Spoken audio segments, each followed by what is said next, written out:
This is Will Davis with the Monroe County Reporter. In this week's newspaper, a Monroe County jail inmate faces additional charges after assaulting the Monroe County jail captain last week.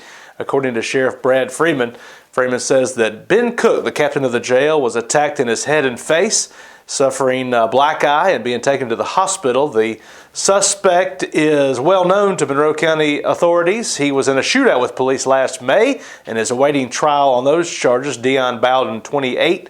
Find out more details and more about Mr. Bowden's colorful history in this week's Reporter. In other news, Monroe County residents, all of them, are expected to get high-speed internet within the next year. That according to Governor Brian Kemp and the local EMCs, who are partnering in what is being called a pilot project for the rest of the nation. Local commissioners are calling it the biggest rural internet project in the state of Georgia. Governor Kemp saluted and celebrated the event at the Capitol on Monday. We'll have more details and find out where those internet lines will start coming up this spring in this week's Reporter.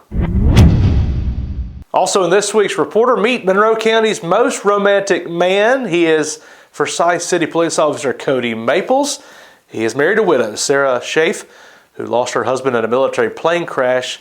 Schaaf said that her husband has gave his vows to her and her daughters through tears, saying that he would take care of them and in spite of their loss. A sweet and very moving nomination in this week's Monroe County Reporter. Check it out.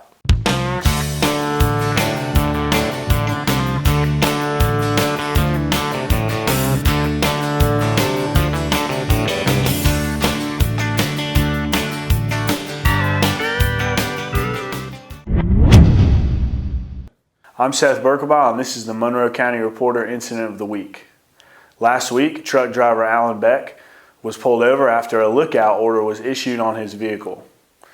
Deputy Matthew Mims pulled the truck driver over after spotting him swerving in and out of lanes. When he pulled him over, the truck driver stated that he was having a hard time staying in his lane because he was distracted by the people arguing on the roof of his cab. After failing a sobriety test, Deputy Mims arrested the truck driver for failure to maintain his lane, DUI, and marijuana possession. There were no other occupants located inside or on top of the truck.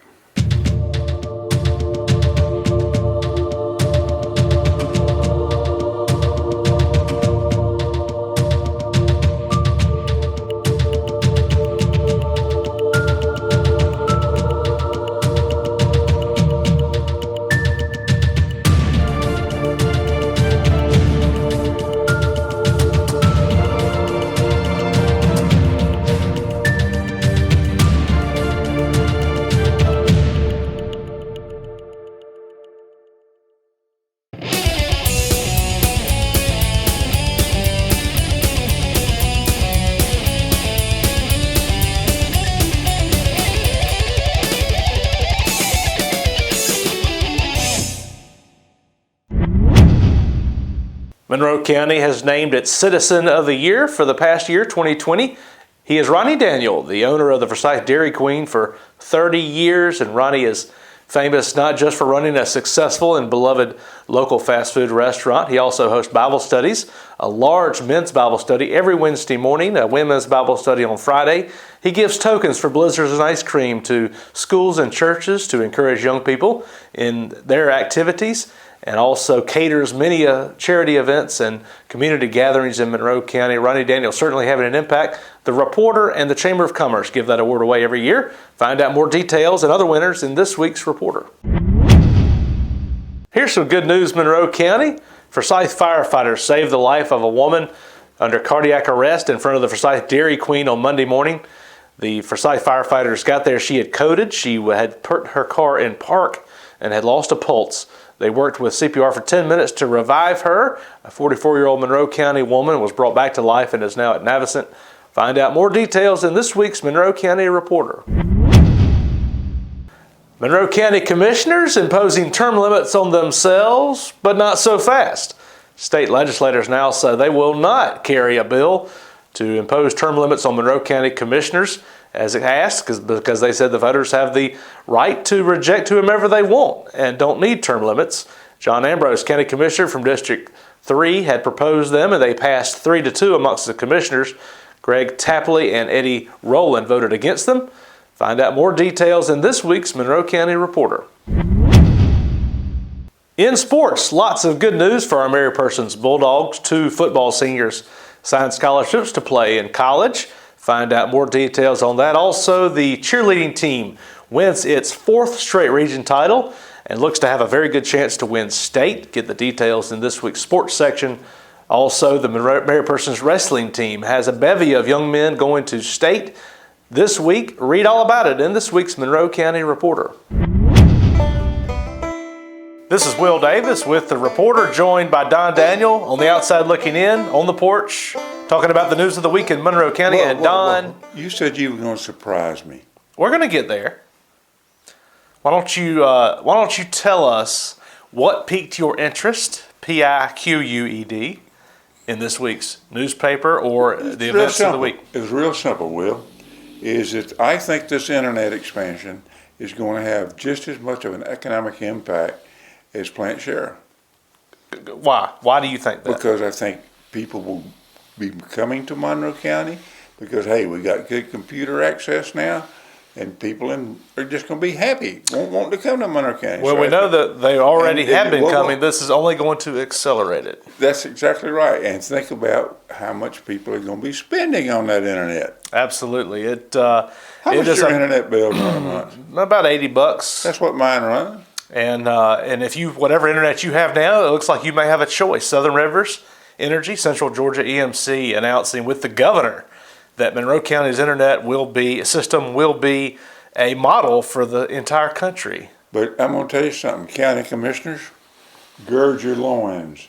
You're going to be harassed and everything else with one simple question. When am I going to get my internet? When am I going to get my internet? I'm paying taxes for this internet. When am I going to get my internet? Do you remember Eeyore? Yes. Well, I'm going to be an Eeyore. I'm going to have an Eeyore moment here. Okay. Because we're all excited. There's all been a lot of positive coverage about this, and I think it largely is good. But how much do we really want to celebrate the fact that more Monroe County people will have access to censored social media networks, porn, and other internet? Stop. Does the internet really contribute to a good, thriving community? All right, does the Monroe County Reporter contribute to a thriving economic society? That's an excellent question, and I can answer that in a simple word. Yes. Yes, okay, I'm glad you said yes, by the way. Didn't even have to think about it. All right. But anyway, it's not. I'm not saying I believe that. I'm just saying there's a caution here. The internet solves a lot of problems. I love it. There's so many things you can do, and you can learn. But it also is misused. There's also the dark web. There's also child pornography. There's a lot of things that come with it. So we just have to remember there's going to be good and bad. That's called personal choice. Oh, I know. Okay. But we you're want. a great believer in personal choice. We are, and we want Monroe County to be a thriving place, and this seems like it's going to contribute. So, okay, what you gonna hit me with now? Well, I think we're out of time.